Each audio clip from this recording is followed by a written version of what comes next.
If you want to go ahead and give a reservation option, a date reservation option to your users, then you can go ahead and utilize something called the date reservation widget as well.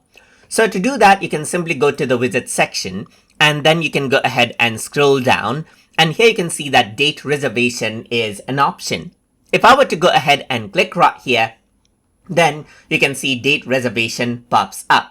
So you can see that the day limit is 1. You can go ahead and select the day limit to, let's say, multiple days as well. And allow past dates, so you can say yes or no. Allow weekends, you can say yes or no. So let's say I don't want to allow weekends. So you can see that it says allow today, you can select yes or no. And you can even go ahead and, let's say, for example, add a message like select your days right here, just like this. And then apart from that, you can even add in custom CSS if you want to right here. Now let me just go ahead and click on update. And apart from that, you can go to properties, set the alignment to center or right here, just like this as you need. You can enable and disable out the label right here. You can see that it updates as I make the changes. You can change the label alignment to right, top or left as you see right here. Change around the width and height as well. Let's say, for example, I'm going to say 400. It changes out the width and height. You can make it required, or you can even go ahead and, let's say, for example, duplicate out the field right here.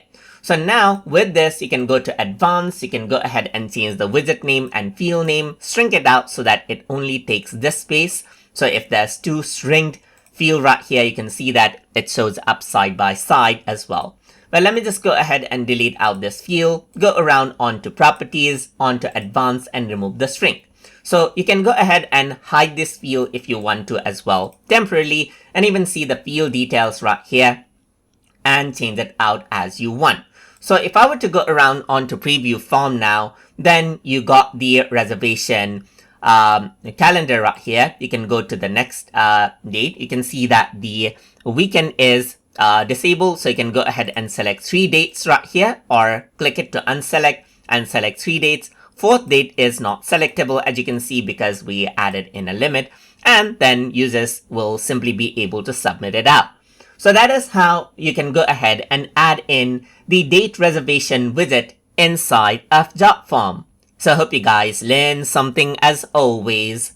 And as always, please like, comment, share, and subscribe.